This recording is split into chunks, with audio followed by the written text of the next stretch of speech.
네, 안녕하세요. 중국 공산당과 인민해방군, 글로벌리스트 흑막 세력, 악마의 나라티브 사제들, 이 세 집단으로 이루어진 삼각편대에 대한 전 세계 가치지향 애국민중의 투쟁을 매일매일 전해드리고 있는 세뇌 탈출입니다. 이 시간에는 바이든 이 글로벌리스트 진영의 중국 정책이라는 게 과연 뭐냐, 대중 정책이라는 게 그걸 우리가 어떻게 규정할 수 있냐, 또 우리 이번에 이제 그 이준석이나 또 윤석열의 그 중국 견제 발언, 중국 비판 발언에 대해서 지금 중국이 외교부 성명까지 나오고 있는데 여기에 대해서 이 한국 정치계는 어떻게 반응해야 되냐, 이런 문제를 좀 짚어보도록 하겠습니다. 자, 먼저 세뇌 탈출 자율구독료 부탁 말씀 올립니다. 신한은행 140-012-108493 주 백모 프로덕션입니다. 참으로 어려울 때인데도 꾸준히를 도와주셔서 백모 세뇌 탈출 뚜벅뚜벅 진행할 수 있습니다. 감사합니다. 이 바이든의 이제 반중을 뭐 얘기를 하죠. 반중을 얘기를 합니다. 근데 그걸 못 믿는 두 가지 이유가 있습니다. 이 사진, 두 장의 사진이 그걸 보여줍니다. 왼쪽 사진, 앤서니 파우치죠. 미국의 질병관리 그 본부를 이끌고 있나? 말하자면 백악관의 이쪽을 다 이끌고 있는 사람이죠. 이 앤서니 파우치가 이렇게 상징하는 건 뭐냐면 바이든이 중국에 대해서 코로나 책임을 묻지 않는다라는 노선을 상징하는 인물입니다. 앤서니 파우치는. 제 오른쪽은 트럼프 때 그게 2019년이었나요? 바그다드, 이라크 바그다드에서 드론 공격에 의해서 참살된 이란의 넘버원 지배자, 사실상의 세속으로서 넘버원 지배자 솔레이마니의 사진입니다. 이 솔레이마니 사진은 뭘 뜻하냐?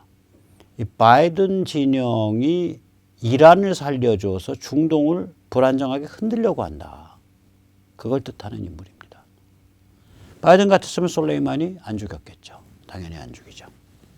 왜냐하면 바이든의 보스였던 오바마 정부 때 또 바이든의 지금 절친인 켈리가, 국무장관 켈리가, 그러니까 오바마 대통령, 바이든 부통령, 국무장관 켈리 이렇게 해갖고 이란에 수억 달러의 현금을 비닐로 랩핑해서 주고 이란에 그 동결되어 있던, 미국에 동결되어 있던, 국제사회에 동결되어 있던 이란 자산을 수십 조인가 수백 조어치를 풀어줬잖아요.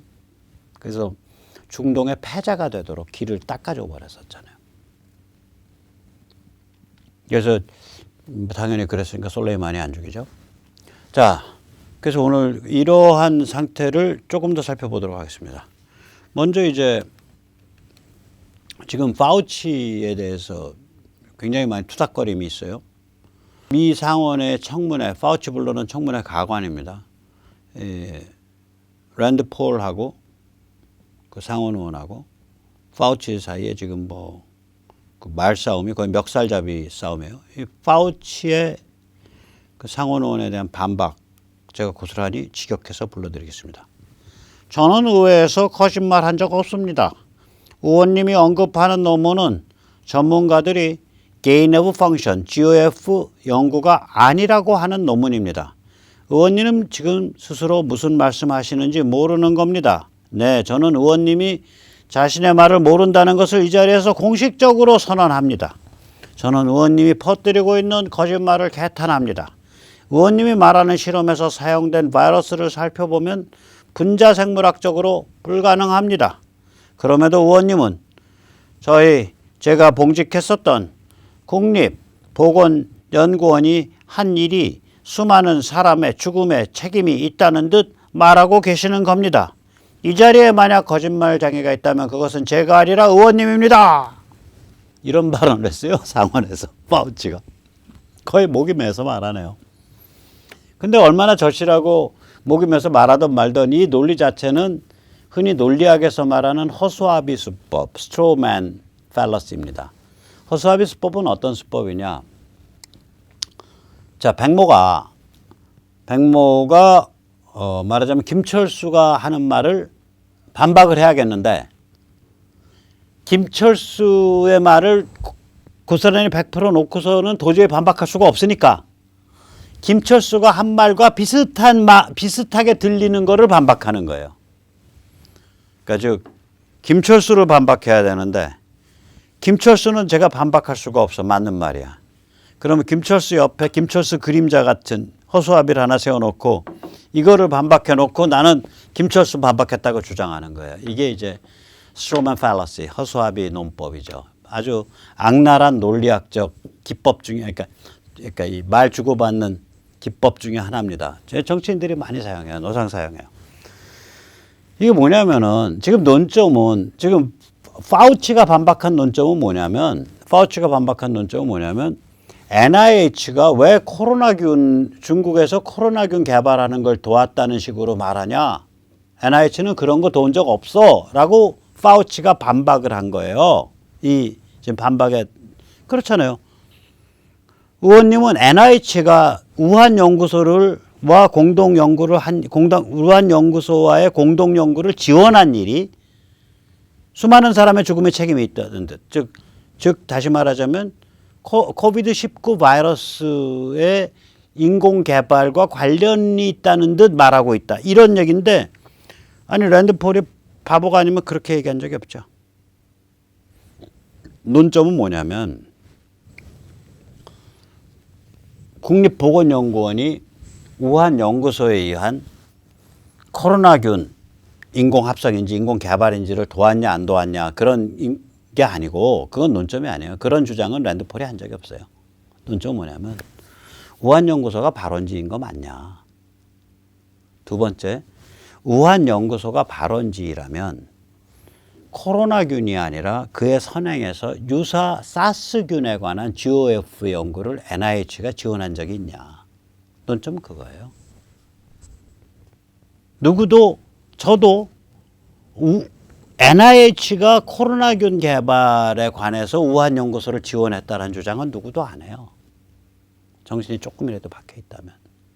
지금 이슈가 되고 있는 주장 혹은 명제는 혹은 증명 혹은 반박돼야 될 증명 혹은 논박돼야 될 명제는 우한 연구소에서 첫째 우한 연구소에서 코로나균이 인공합성됐다가 유출됐다.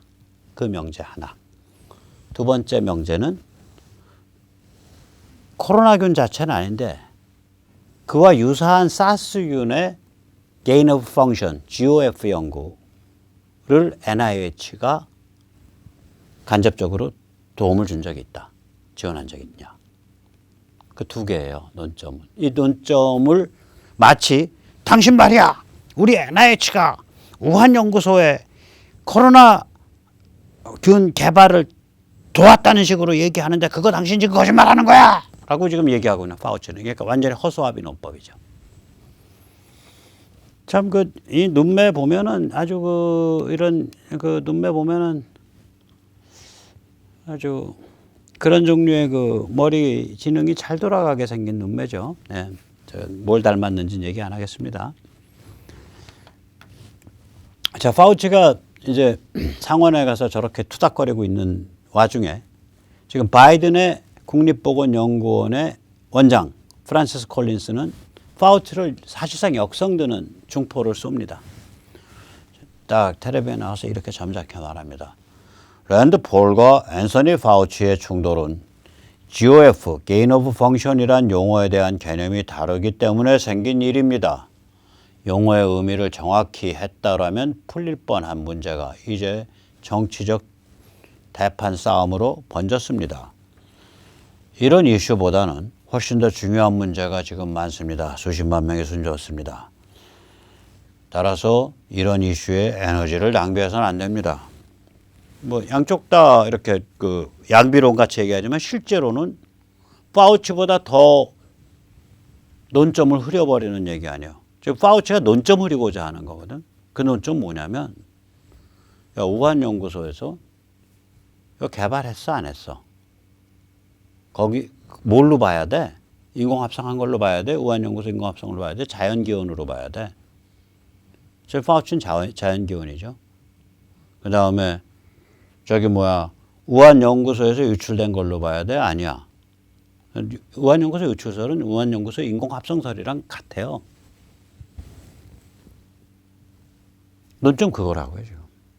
그리고 결국 그렇다면 그 인공합성하려면 그 자연 상태에 있는 균을 가지고 인간에게 적용시키는 인공 변이가 일어난 건데, 이러한 자연에 아직 인간에게 전이되지 않는 병원균을 인간에 전이되는 병원균으로 바꾸는 연구가 바로 GOF 연구인데, 다른 사스균에 관한 GOF 연구에 하필이면 NIH가 뭐 수십만 달러, 수백만 달러를 왜 질렀던 거야? 이 논점은 그 두 개예요. 근데 논점을 또 흐리는 얘기를 하잖아요. 파우치 구원투수로 나서서.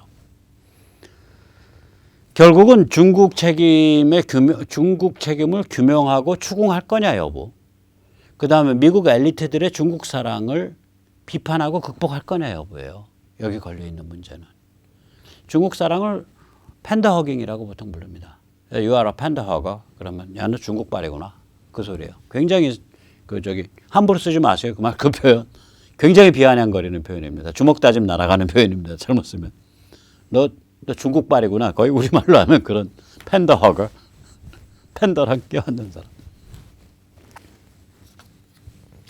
자, 글로벌리스트 바이든, 글로벌리스트 엘리트의 나도 몰라 대중정책을 한번 보겠습니다. 아까 앞에 살펴봤듯이 지금 바이든은 저는 이제 두 가지죠. 중국에 대해서 가장 중요한 거. 그러니까 지금 이 코로나에 대한 그 진상을, 중국 관련 진상을 규명하고 거기에 책임이 있다면 그걸 추궁하는 게 제일 중요한데, 바이든 그쪽 완전히 문을 닫아 걸어 있는 상태예요. 그럼 결국 중국 반중이야, 친중이야? 그거 자체로 보면 완벽한 친중이에요. 가장 중요한 중국과의 싸움에서 완벽한 친중이에요. 그러면 다른 거 반중? 그거 어떻게 해석해야 되죠? 헷갈리는 거죠. 그 다음에 똑같아요. 이란을 살려준다? 중동을 불안정하게 만든다? 중동에 대해서 중국에 파고들 수 있게 만드는 거거든요. 중국은 세계 최대의 원유 수입국이고요. 그 원유 수입을 중국은 중동으로부터 해결하려고 하거든요. 왜 그러냐면 러시아 의존도를 높이면은 러시아한테 박살나는 수 있으니까. 그러니까 중국에 파고들 틈을 만들어 주려면 이란을 숨을 쉬게 해줘야 된단 말이에요. 그걸 해주고 있다. 그럼 가장 두 가지 점에서 에너지 측면과 그다음에 코로나라는 측면에서 이보다 더 친중일 수 없는 친중 정책을 취해주고 있는 거예요. 바이든 행정부가. 그 다른 데서 또 반중 행보를 취해. 그러면 도대체 바이든 뭐 하자는 거야? 너 대중 정책이 뭐야 하면 저도 모르는데요. 저도 몰라요. 이렇게 나오는 거예요. 나도 몰라 대중 정책이에요. 이게 왜 그런지 제가 말씀을 드리게요. 자기 자신의 대중 정책을 정의할 수 없는 상태입니다. 지금 바이든 이 글로벌리스트 바이든 진영 또 글로벌리스트 엘리트 진영이. 반중을 하긴 해야 돼요. 얘들 입장에서 봐서도. 지금 보통 문제가 아니야. 반중을 하긴 해야 되는데, 중국의 조용한 침공 책 지은 호주 교수님도 이 글로벌리스트 바이든 진영이 요새 반중으로 돌고 있다. 이런 말을 하잖아요. 반중을 하긴 해야 되는데, 첫째 중국과 너무 많이 얽혀 있어요. 빅텍도 많이 얽혀 있습니다. 예를 들어서 구글이요. 미 국방부랑은 공동 프로젝트를 안 해도 칭화대랑은 공동 프로젝트를 하고 있습니다. 굉장히 민감한 기술에 대해서. 월스트리트에서 투자금융사들 거기서 사채 형태로 주식 매입의 형태로 외국인 투자 형태로 무지하게 들어갔죠. 그다음에 거대 다국적 기업들 중국에 무지하게 발묶여 있죠. 전문가들 중국에 많이 발묶여 있죠. 정치인들 발묶여 있죠. 빅미디어 예를 들어서 블룸버그 중국에 수시로 드나드는 사람이죠. 중국과 너무 많이 얽혀 있어요. 그 다음에 두 번째로는 반중을 했을 때 시진핑 대안이 안 나와 지금. 저게요. 그러니까 등 샤오핑이 사실은 굉장히 대형 사고를 친 사람이에요. 박 대통령은요. 또 우리 우남 이승만 대통령은 권력의 영구적 유지를 위한 자기 파벌, 자기 정당 그런 조치에 대해서 아무 욕심이 없었어요. 우남은 예를 들면 1955년 불교 정화에 의해서 스스로 정치적 자살 길로 들어선 거예요. 전국에 한문 읽고 글 읽는 사람들 수십만 명의 거지가 돼갖고 시장 바닥에 나와서 전부 전봐주고 하루 종일 우남 씹는 상태가 된 건데 그게. 그 다음에 박정희 대통령은 여러 가지 조치가 있지만 두 가지 조치에 의해서 자기의 정치적 자살을 감행을 한 거예요. 하나는 뭐냐면 부가가치세. 제가 거듭 말씀드리지만 부마 사태가 터졌을 때 메인 슬로건이 부가가치세 철폐하랍니다. 중소상공업자 입장에선 중소상인 입장에선 매출의 11분의 1을 뺏기는 거예요. 가만히 있겠냐고요. 그전엔 내가 100만 원 팔았으면 100만 원 다 내 거였는데 이제는 나보고 91만 원만 네 거라는 거 아니에요. 나 가만히 있겠냐고요. 내가 그 다음에 두 번째는 그러한 독재적, 뭐 정치의 경우는 권위주의라 그래요. 정부 주도형 그러한 파워죠. 권력의 핵심은 뭐냐면 정부에 의한 경제의 장악이에요. 경제를 자율로 풀어놔주면 전체 사방에서 정부에 대한 원망과 공격이 들어오기 시작해요. 근데 79년 1월부터 자율시장 경제로 이행해야 돼 해서 경제에 대한 정부 장악을 풀어버렸다고요. 그래서 우리 같은 경우에는 위대한 우리의 국부 우남 이승만 대통령도 그렇고 그다음 한강의 기적을 이끈 박정희도 그렇고 어떤 그런 삿된 마음에서 혹은 뭐 소속 정당의 영구 집권을 위해서 뭔가를 이렇게 꼬아놓고 뭘 이상한 장치를 하고 이런 짓을 한 게 없는데 이 등소평 그다음에 그 장점인 뭐 상해파 이쪽은 기본 틀이 인민해방군과 중국 공산당의 지배체제라는 기본 틀을 단 1mm도 손상을 안 시키려고 그런 거예요. 그런 상태에서 이제 부가 급속하게 쌓이니까 이제 눈이 뒤집혀 버린 거예요. 그래서 세계를 상대로 해서 계속 도발을 일으키고 있고 이런 상태가 되죠. 그래서 그런 문제가 쭉 축적이 되니까 나중에 가서 스스로가 관리가 안 되니까 오케이 타이츠 태자당 중심으로 뒤에 인민해방군이 딱 받치고 태자당 중심으로 해서 당을 일사불란하게 정리해 일단. 정리하는데 위에 올라선 사람이 일사불란하게 정리하는 과정에서 당연히 누구부터 치겠어요. 자기 잠재적인 정적부터 치죠. 줄줄이 저용캉, 보실라이, 상해파 줄줄이 다 치죠. 그 진짜 황제체제가 돼버리는 거죠. 그렇게 된 거예요. 자, 저거 어떻게 바꿀래? 바꿀 방법이 없어요. 대안이 없어. 대안이 없어요. 대안이. 거기서 이런 상태에서 트럼프는 이게 깡이 좋아서 중국에서 사단이 나든 말든 난 아무튼 원칙대로 끝까지 밀어붙이겠다는데 저 글로벌리스트 엘리트들 글로벌리스트 바이든 이 진영은 뭐냐면 중국 압박했다가 사단 나면은 내파되고 사단 나면 감당 안 된다 이렇게 되죠. 누가 책임질 거냐. 네 번째, 민주당 바이든 정부의 리더십의 특징이 뭐냐면 아무도 책임지는 데가 없어요. 전략성과 집중성이 없다고요. 제가 거듭 말하지만요. 미국은 흑막이 잡고 흔들기가 참 곤란한 시스템이에요. 뭐가 하나 오면 기록이 남아야 되고 이메일이 남아야 되고 근거가 남아야 돼요. 그러니까 공식 루트를 통하는 거 외에는 공식 루트 외에는 뒤에서 잡고 흔들 길이 없어요. 그럼 공식 루트에 있는 사람들은 딱 관료주의로 딱 앉아가지고 버텨버리는 거거든. 그러니까 전략성과 집중성이 뚝 떨어진다고요, 저게. 그렇다 해서 바이든이 뭐 치매 노인이고 카말라 해리스는 이거 안 돌고 모르겠어요. 조선일보 여 기자님 말씀대로 그 여성분 나이 드신 여성분은 저는 여 기자님 인용하는 거예요. 제가 성희롱 발언하는 거 아닙니다. 그 청바지를 세련되게 입으신 엉덩이 뒷선 라인이 참 섹시하고 아름다우신지 몰라도 이건 안 돌거든요. 카말라 해리스.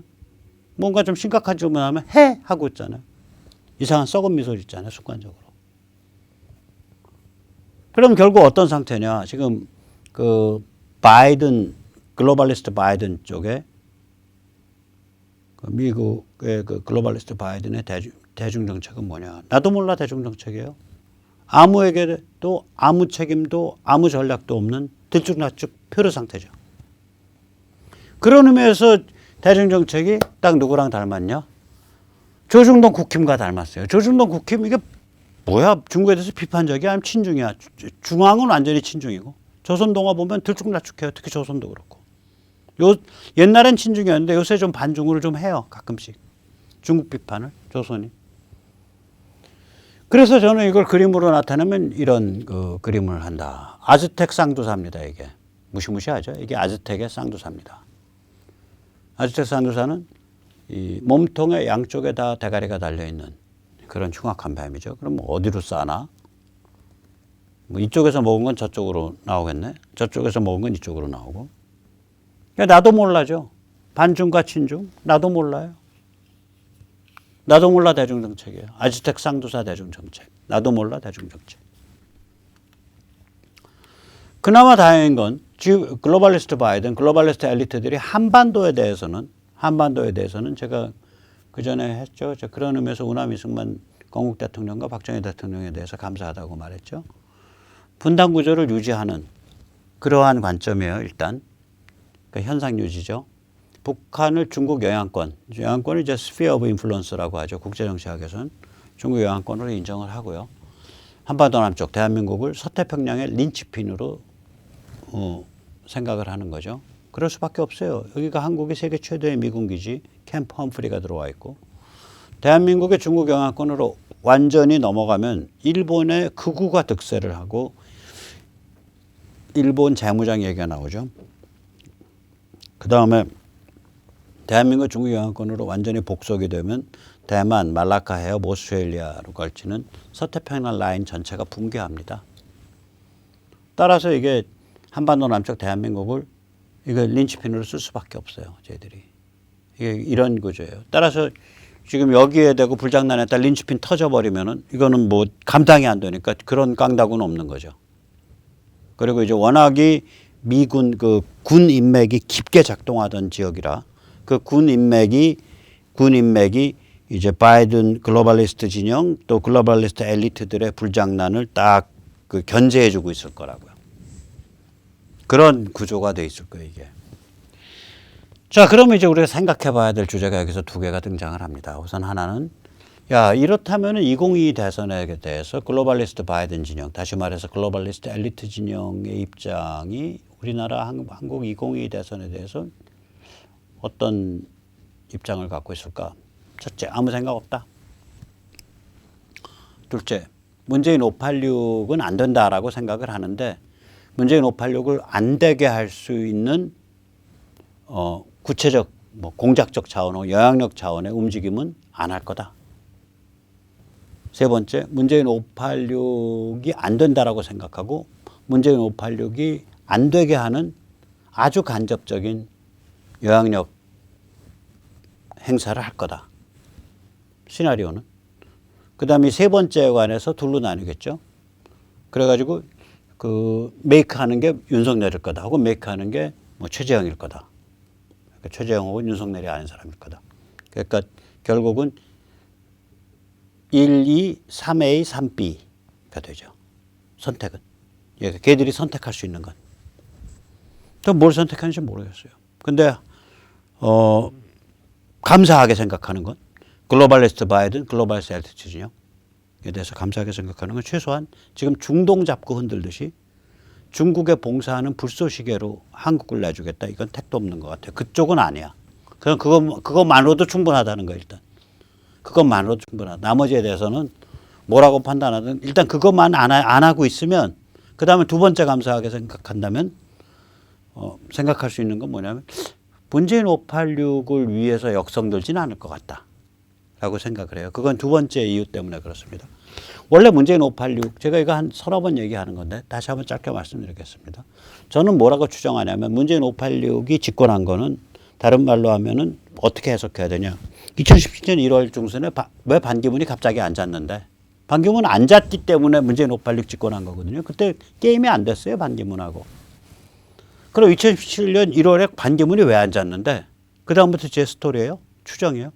그건 2016년 12월 중순에 갑자기 뉴욕 남부 연방검사 프릿 바라라가 반기문의 형과 조카인가 동생과 조카를 무시무시한 죄목으로 기소해서 아마 주저앉았을 거야. 근데 프릿 바라라가 어떤 사람이지? 저거 힐러리 클린턴을 받들어 모시는 칼잡이네. 그러면 한국과 같이 민감한 시점에서 한국과 같이 민감한 지역에 그것도 탄핵 바로 그때가 탄핵 저기 뭐야 소추된 직후거든요. 12월 중순이니까 기소한 시점이. 그런 시점에 그런 조치를 취했다는 건 저거는 힐러리 클린턴 쪽에서 오케이 사인 내준 거야. 그 얘기 뭐 힐러리 클린턴이 혹은 그쪽 진영이 바락 오바마 민주당 진영이 한반도를 아니 대한민국을 문재인 586이 먹게 해줘야겠다라고 판단한 거야. 왜 그랬지? 왜 그렇게까지 해야지? 아 다음번 대통령 당선자가 트럼프 아니야. 근데 그 사람들이 보는 트럼프는 굉장히 충동적이고 나르시즘이 강하고 황당한 일을 저지를 수 있는 그런 사람으로 그 당시엔 트럼프를 봤었어. 다들 그렇게 볼 때야. 그러니까 한반도에 한국에 불쏘시개 함정 판 거지. 트럼프가 이 대한민국 그 문재인 정부는 막 그 뭣도 모르고 불안정하게 튀면서 중국이랑 손잡고 북한이랑 손잡고 막 이러면은 트럼프가 거기에 휘둘려 갖고 일 저지르면 어떡하냐. 그러면 트럼프 저거 골로 가는 거잖아. 그래서 저는 문재인 586의 존재 이유는 트럼프를 겨냥한 함정이었다라고 보는 거예요. 그리고 그 함정은 누가 팠냐? 힐러리 클린턴. 그 함정 누가 완성시켜줬냐? 아들 부시와 직결된 오일 카르텔과 직결된 거기서 파견한 트럼프의 첫 국무장관 틸러슨, 렉스 틸러슨. 그겁니다. 그러면 거꾸로 자 그게 2017년 1월의 상황이에요. 그럼 지금은 그로부터 이제 4년 반이 지난 시점이죠. 지금도 바이든 글로벌리스트 진영이 그와 같은 존재 이유를 문재인 586한테 부여하고 있을 거냐 이거예요. 아닐 거다. 적극적으로 나서서 문재인 586의 파멸을 위한 무슨 공작을 한다든지 뭐 할지 않았지 그건 전 몰라요. 전 그런 점에서 모르지만 일단 문재인 586 쪽을 적극적으로 메이크 해주려는 건 안 할 거다. 그땐 저는 메이크 해줬다고 봐요. 오케이 그렇다면 우리 힘으로 해보자. 미국이 무슨 입장이든 그것만으로도 난 바이든한테 감사한다. 내가 바이든한테 유일하게 감사하는 건 그거예요. 너희 이번 정국에서는 2016년, 17년 넘어가던 그 전국에서처럼 황당한 일 안 할 거지. 한국을 불쏘시개로 해서 누구 잡으려고 거기 대한민국을 함정으로 안 쓸 거지. 거기에 대해서 감사해. 그런 악의를 대한민국 사람들 5천만에 대해서 또 대한민국 이런 잠재적으로 위대한 국가에 대해서 그런 악의를 안 가져주신 데 대해서 바이든 아저씨 너무너무 감사하고요. 글로벌리스트 엘리트들 여러분 너무너무 감사합니다. 흉악한 애들이요. 조심하셔야 돼요. 자, 이런 상황에서 최재형과 국힘은 당연히 중국 비판에 나서야죠. 중국 외교부가 이준석, 윤석열을 비판하고 나왔어요. 이 멋있게 생긴 딱 이 머리에 딱 지름 잡으니까 뭐 무지하게 날리는 아저씨 같이 보이네. 자오 리젠 대변인 정말로 섹시합니다. 같은 남자로서 참 부럽네요. 저 딱 눈 딱 지켜뜨고 딱 이렇게 하는 그 어떤 카리스마가 있는 훈남 같이 보이네요. 상남 같이 보이네요. 자, 뭐라고 비판했냐? 그 전에 이준석은 뭐 때문에 비판하냐? 이준석이 홍콩 관련해서 중국을 비판하면서 중국의 잔인성을 봤다라고 말했죠. 블룸버그 와의 그 인터뷰에서 윤석열은 중앙일보와의 인터뷰에서 7월 15일 날 한미동맹이 상수고 그 다음에 한미동맹의 기초에서 가치를 공유하고 있는 여러 자유민주주의 국가들과 관계를 강화하고 그 상태에서 중국과 이렇게 서로 거래를 해야 중국으로부터 대접받는다. 그런 얘기를 했고요. 또 사드 배치는 이건 주권에 관한 문제니까 중국이 뭐라고 말하면 안 된다. 그런 얘기를 했죠. 거기에 대해서 이제 7월 16일 날 싱하이밍 주한 중국 대사가 이제 저기 중앙일보에 칼럼을 실어서 밟았고 사실은 윤석열을 거의 협박을 했고요. 그것에 이어서 어제 자오 리젠 대변인이 이렇게 말을 했습니다. 중국은 이 발언들을 받아들일 수 없다. 이해할 수 없다. 싱하이밍 대사의 발언은 한국에 대한 내정 간섭이 아니라 직무이며 선거 개입이 아니다. 자, 이 정도 나왔으면 제가 여러 번 지금 세 번째 말하고 있는 것 같은데 최재형 이제 후보 되실 거니까 후보님이라고 불러드릴게요. 최재형 후보와 국힘은 중국 비판에 나서야 됩니다. 국힘의 지금 당 대표가 요만한 얼라가 중국 외교부로부터 협박당하고 있는 상태예요. 당신들 이거 안 나서면 당신들은 저 골목에 삼류 양아치 만들도 못한 거예요.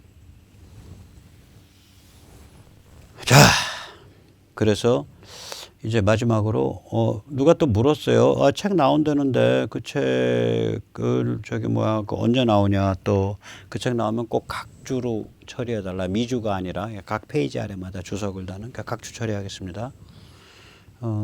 지금 뭐 이제 작업 들어갔어요. 8월 한 하순에는 분명히 나와서 배달될 겁니다. 중국은 괴물이다로 번역을 했고요. 중국 공산당의 미국 정부 음모로 부제를 달았습니다. 자, 오늘 여기까지 모시겠습니다. 감사합니다.